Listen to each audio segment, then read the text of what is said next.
still remember the exact moment something felt wrong. It was a warm afternoon when I returned from the grocery store, the kind of quiet day where nothing in the world seems like it could possibly go wrong. The sky was pale blue, and the maple tree in my front yard rustled softly in the wind, just like it had every summer since my husband planted it 30 years ago. I balanced 2 grocery bags in my arms as I walked up the small path toward my front door. Inside the bags were the simple things I always bought: milk, bread, a small pie from the bakery down the street. Daniel used to love that pie when he was younger. I reached into my purse and pulled out my keys. Everything felt normal, familiar, safe.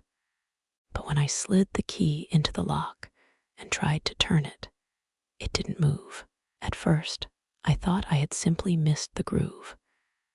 My hands aren't as steady as they once were, and sometimes the key slips the first time. So I tried again.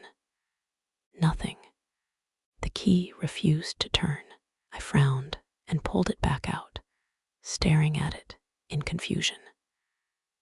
It was the same key I had used every single day since my husband installed that lock himself. I remembered the afternoon clearly. He had stood proudly on the porch, holding up the shiny new key like it was a trophy. "Now this house is really ours," he had said with a smile.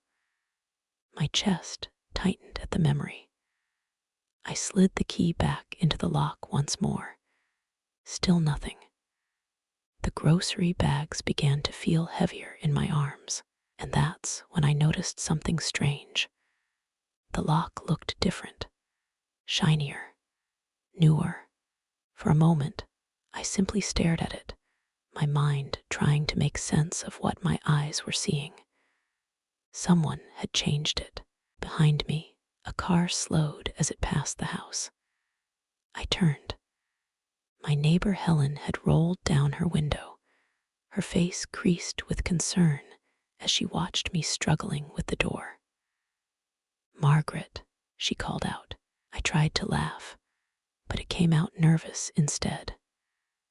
"My key won't work," I said. Helen stepped out of her car slowly and walked toward me. The closer she got, the more uneasy her expression became. She looked at the lock, then she looked at me. "Oh dear," she whispered. My stomach tightened. "What?" I asked. Helen hesitated, as if she wasn't sure whether she should speak. "Margaret, I thought you knew." "Knew what?" Her voice dropped to a quiet murmur. "Your son was here yesterday." My heart skipped. "Daniel," Helen nodded slowly. "He came with a locksmith." The grocery bags slipped from my hands and landed softly on the porch, because suddenly the new lock on my door made perfect sense. And yet, one question echoed loudly in my mind. Why would my son lock me out of my own house?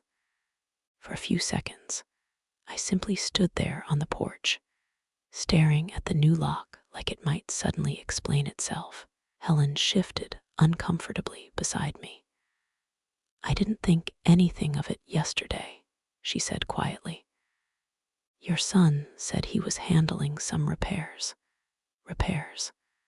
The word didn't make sense.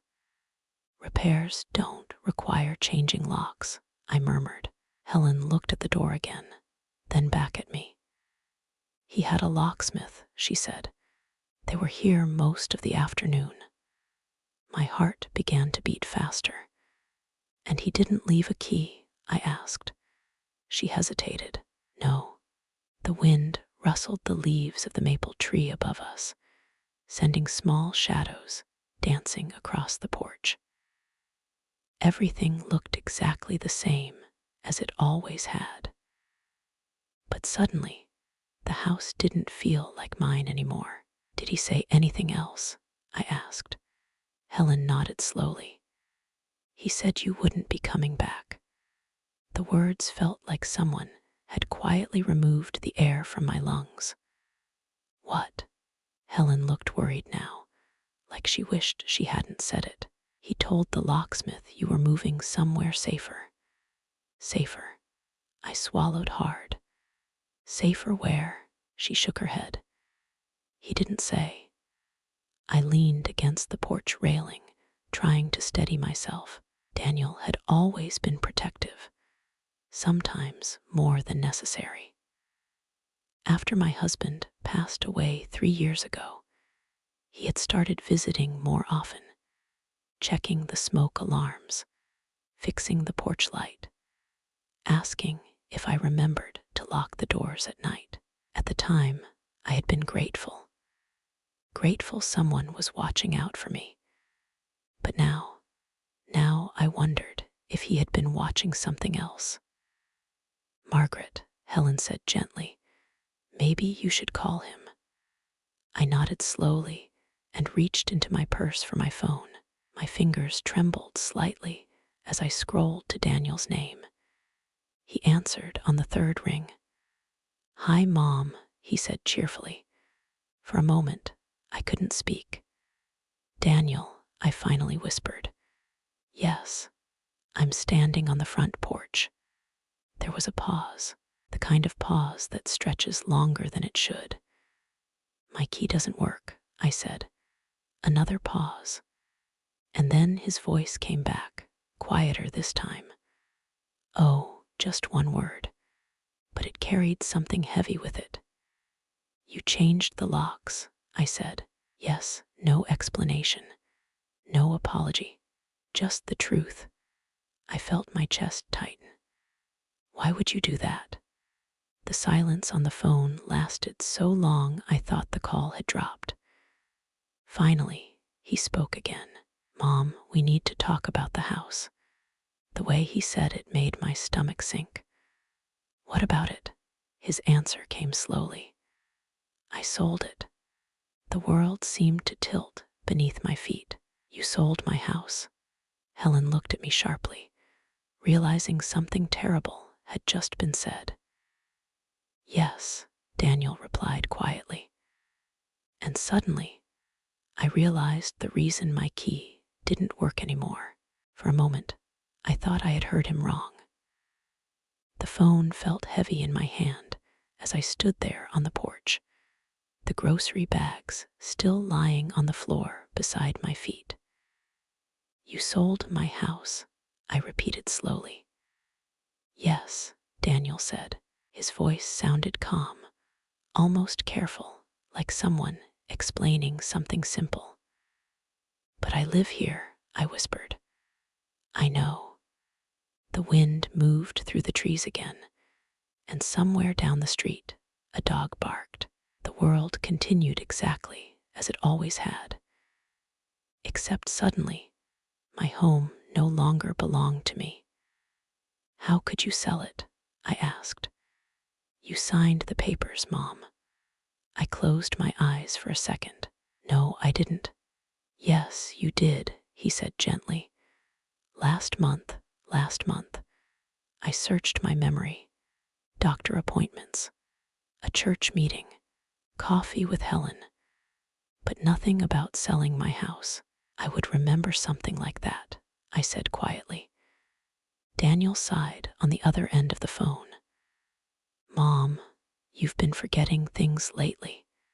Forgetting. That word again. He had used it before. When I misplaced my reading glasses, when I asked him twice about the same appointment. Small things, normal things. But now he was saying it like it explained everything. I didn't forget selling my house, I said firmly. Helen stood beside me, listening quietly, her face growing more concerned by the minute. Daniel's voice softened.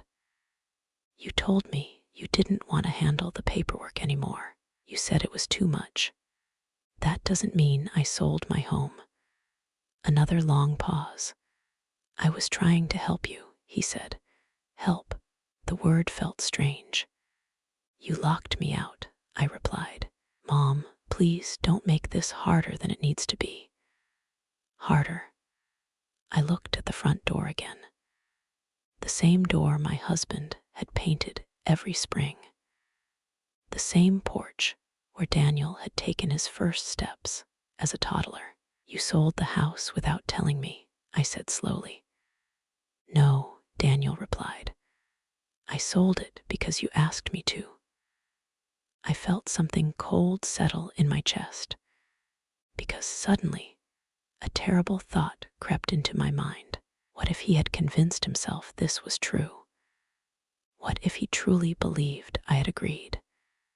Who did you sell it to? I asked. A couple moving from the city, he answered. When do they move in? There was another pause. Next week, next week. That meant something else. The house wasn't just sold. It was already promised to someone else. I leaned against the railing to steady myself. Daniel, I said quietly, I never gave you permission to sell my home. He didn't answer, because at that moment, a black SUV slowly pulled into my driveway, and two strangers stepped out, holding a folder. The black SUV rolled slowly to a stop in the driveway, its engine humming softly before shutting off. I stood frozen on the porch. Helen stepped a little closer to me, as if she could sense the ground shifting beneath my feet. Two people stepped out of the vehicle, a man and a woman, both neatly dressed, holding a large folder between them. They looked excited, hopeful. The kind of hopeful people look when they believe they are about to step into a new chapter of their lives. But when they noticed me standing on the porch, their smiles faltered. The man glanced at the house, then back at me. Hello, he said politely. We're here to see the property. Property. Not home, not house. Property. My fingers tightened around the phone, still pressed against my ear. Daniel, I whispered. Yes, there are people in the driveway. Another pause. And suddenly, his voice sounded uneasy. They must be the buyers. The buyers. Helen gasped quietly beside me. They're early, Daniel added quickly. I thought they were coming tomorrow. I felt the porch railing press cold against my palm. They're here now, I said. The couple began walking toward us. The woman smiled nervously. Hi, she said kindly. Are you Margaret? Yes, she looked relieved. Oh, good. We were worried no one would be here. Helen stared at them in disbelief. Why would you think that? She asked. The man opened the folder he was carrying and pulled out a stack of papers. We just wanted to take another look before closing, he explained. Closing. The word echoed in my mind like a distant bell. You're buying this house? I asked. Yes, he replied with a friendly nod. From Daniel Carter. My heart skipped. That's my son. The couple exchanged a brief glance. Yes, the woman said. He told us. She hesitated before adding something else. He said the house was empty, empty. I felt the weight of the words settle over me. I live here, I said quietly. The man blinked. I'm sorry, what? I live here, I repeated. Helen folded her arms, clearly upset now. She's lived here for 30 years. The couple looked confused. The man glanced down at the papers in his hand again. That can't be right, he said slowly. He flipped through the contract and pointed to a page near the back. Your son said the owner had already moved out. I stared at the paper. My name was printed neatly across the top. Margaret Ellis. And at the bottom, There was a signature, my signature, or at least something that looked like it. The letters were stiff, unfamiliar, carefully copied. My chest tightened as I looked back up at them. I didn't sign that. The couple's smiles vanished instantly. They turned slowly toward each other, and suddenly, everyone standing in my driveway realized something was terribly wrong. For a moment, no one spoke. The afternoon air felt strangely heavy as the three of us stood in the driveway, staring down at the papers in the man's hands. I leaned a little closer. The signature at the bottom of the contract looked almost like mine. Almost, but not quite.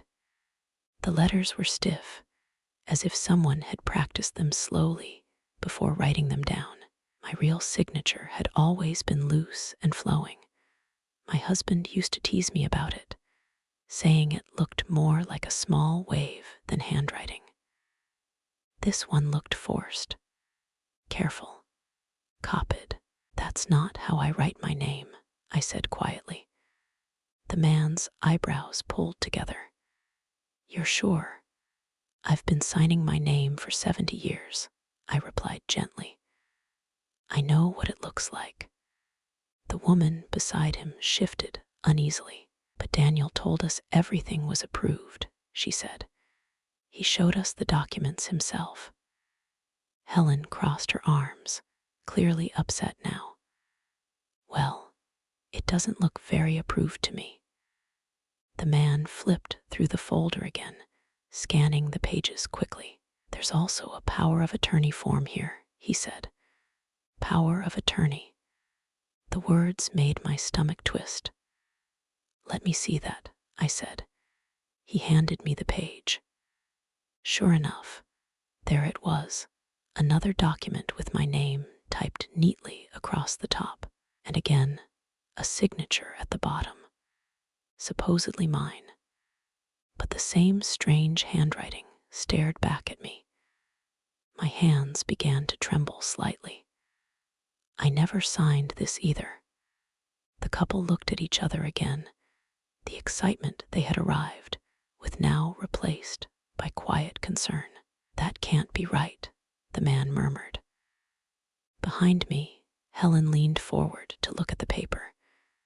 This doesn't even look like her handwriting, she said firmly. The woman rubbed her temples. We've already put a deposit down, she said softly. My heart sank for them. They weren't the villains in this situation. They were just people who believed they had found their new home. Have you already closed on the house? I asked. No, the man replied. Closing is scheduled for next week. Next week. That meant something important. This entire situation could still be stopped. The man looked back at me carefully. Did you give your son permission to sell this property? No, I said, not a whisper of doubt in my voice. No, I did not.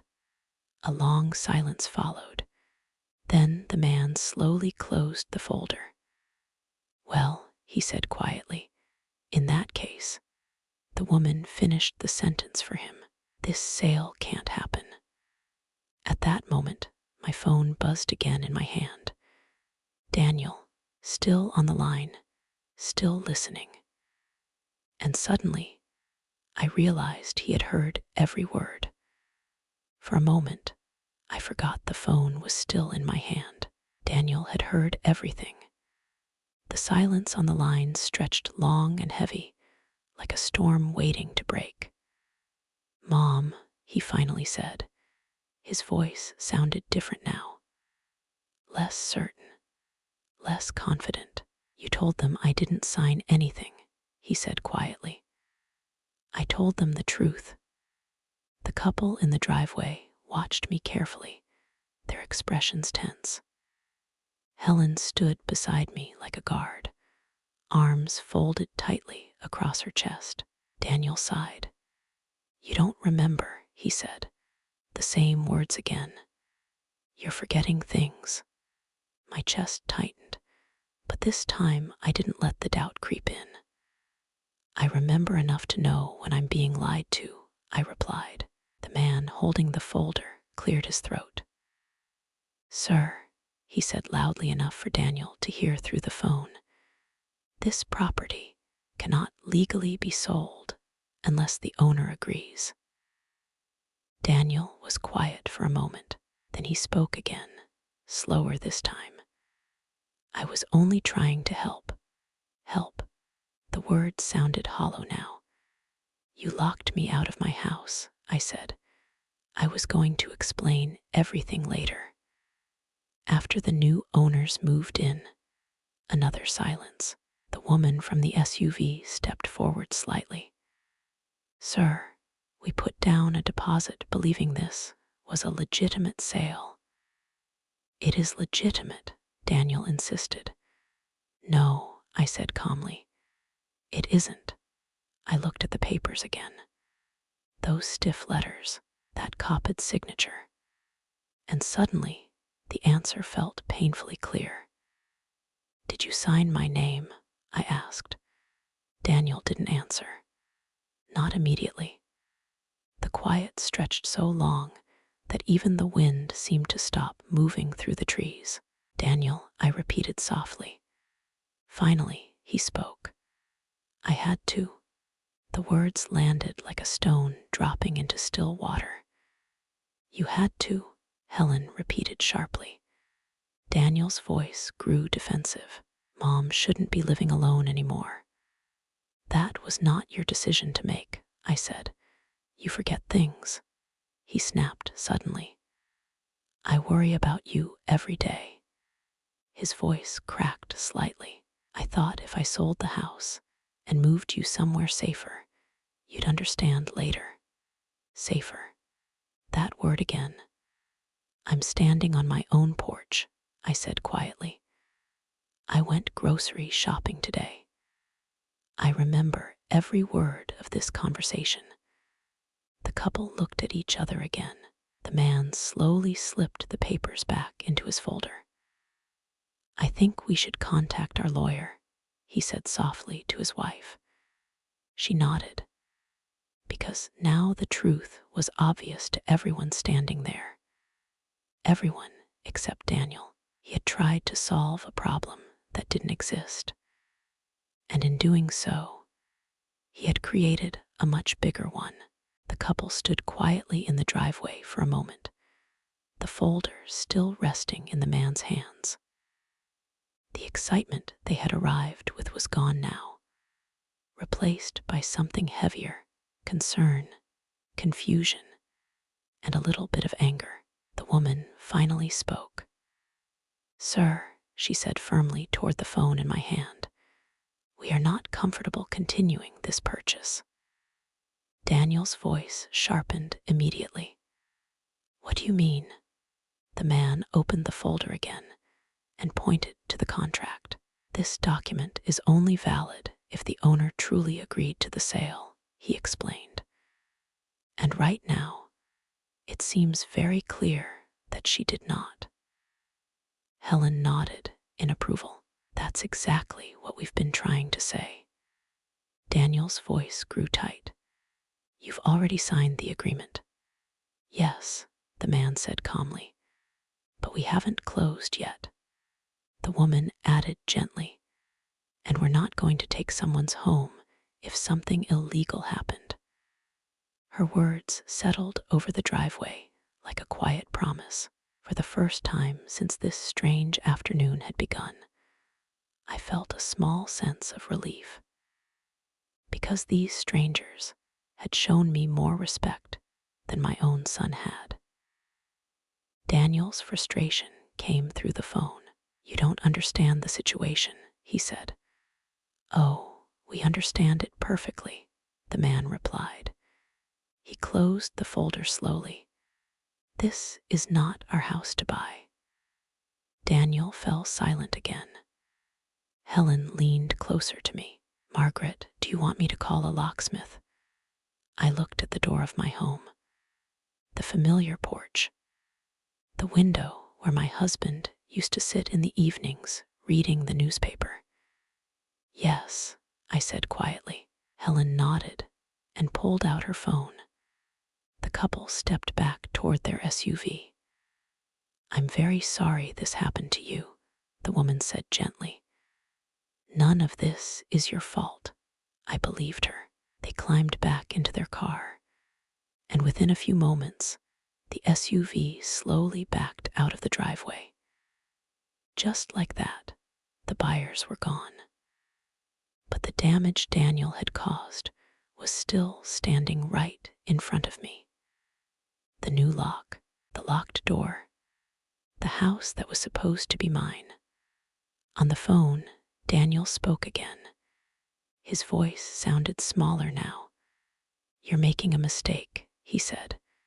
No, I replied softly. I'm fixing one.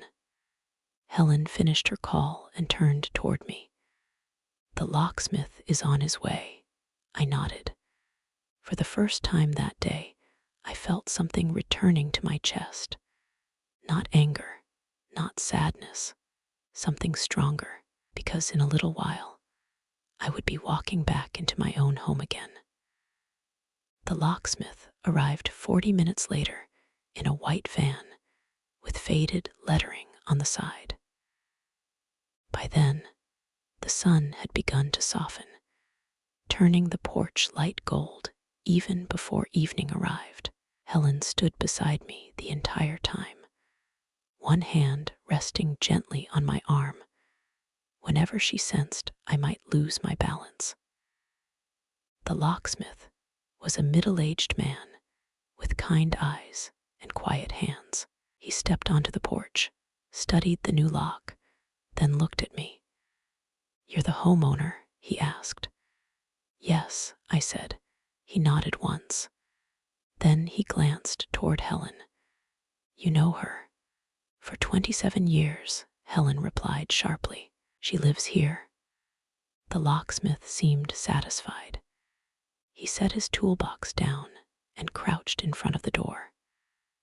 Metal clinked softly as he selected the right instrument, and for a moment, all I could hear was the familiar scrape of tools against the lock that should never have been there in the first place. Daniel was still on the phone, silent now, listening, watching in his own way from wherever he was. Finally, the locksmith stood. I can open it, he said, but if someone changed the lock recently, I'd recommend replacing it entirely. I looked at the shiny brass handle again. Yes, I said quietly. Replace it. The locksmith nodded and got to work. As he removed the lock, I felt something strange, something deeper than relief. The old fear I'd been carrying all afternoon was beginning to loosen, because a lock can only keep you out if you believe you no longer belong. And I did belong. This was my porch, my door, my life. Helen looked at the phone in my hand. You still want him on the line? She asked softly. I looked down at the screen.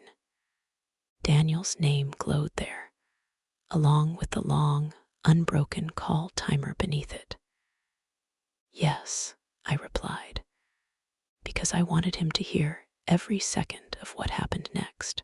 The locksmith inserted the new lock carefully, tightening the screws one by one. The metal gleamed in the fading light new, but honest this time. Not secret, not forced, chosen by me. Then he handed me the first key. It rested in my palm, small and cool and real. I stared at it longer than I expected to. The locksmith stepped back. Go ahead, he said kindly. My hands trembled slightly as I slid the key into the lock. It turned smoothly. The sound echoed softly through the porch and into my chest like a promise finally being kept. I pushed the door open. The smell of my home met me instantly. Lavender polish, old books, the faint sweetness of the pie I had meant to put away before all this began. Everything was still there. The hall table, the umbrella stand, the framed photograph of my husband beside the staircase. Nothing had changed, and yet everything had. I stepped inside slowly. Behind me, Helen exhaled softly, almost like she had been holding her breath for me. Into the phone, Daniel finally spoke. "Mom," his voice sounded far away. Smaller. I never wanted it to go like this. I stood in my own hallway and looked around at the walls that had held every version of my life. "It already did," I said quietly. Then I ended the call because for the first time that day, I no longer needed his permission to come home. The house felt quiet again. Not the strange silence from earlier, the kind that comes with confusion and fear, but the familiar quiet I had known for years. The ticking clock in the hallway sounded steady, and the evening light spilled gently through the living room windows. Helen stood in the doorway behind me. "Are you all right?" she asked softly. I nodded. "I think I am." But the truth was, my heart still felt heavy, because one thing remained unfinished. Daniel. I set the grocery bags on the kitchen counter and slowly unpacked them, milk into the refrigerator, bread into the cabinet, the small bakery pie onto the table. Normal things, simple things, the kind of things that remind you that life hasn't completely fallen apart. My phone buzzed again. Daniel calling. I stared at the screen for a long moment. Helen watched me carefully. "You don't have to answer," she said, but I knew I did, because avoiding the conversation would only leave the wound open. I pressed the green button. "Hello." Daniel didn't speak right away. When he finally did, his voice sounded tired. "I didn't think you'd fight it." The words surprised me. "Fight it? I thought you'd trust me," he said quietly. I walked slowly to the living room window and looked out at the maple tree in the yard. Its branches moved gently in the wind, just like they had the day my husband planted it. "I did trust you," I said softly. Daniel sighed. "I was trying to protect you." That word again. Protect. From what? I asked. "You living alone," he replied. "Something could happen. Something could happen. That possibility lives in every life, young or old." "I go grocery shopping," I said calmly. "I pay my bills. I remember every conversation we've had today." Daniel didn't answer. The silence stretched between us. Finally, he spoke again. "You forgot the doctor appointment last month." I smiled faintly. "I forgot the date." "That's different," he hesitated. "But I worry about you." I understood that part. I truly did. Fear can make people do foolish things, but fear does not excuse taking someone's life decisions away. "You tried to sell my house," I said gently. "I thought it would be easier." "For who?" Daniel didn't respond. Because we both knew the answer. For him, not for me. I leaned my hand against the window frame and looked out at the porch where I had stood locked out only a few hours earlier. "Daniel," I said quietly, "this house is my life." He breathed slowly on the other end of the phone. "I know. Then you should have asked me." Another long pause. And then, for the first time that day, Daniel said something honest. "I was afraid you'd say no." Because deep down, He knew exactly what my answer would have been. That night, the house felt different. Not because anything inside had changed, but because I had come very close to losing it without even knowing. I sat in my old chair by the living room window, the same chair my husband used to tease me about because it had become my throne. The maple tree outside swayed softly in the evening breeze. I held the new key in my hand, turning it slowly between my fingers.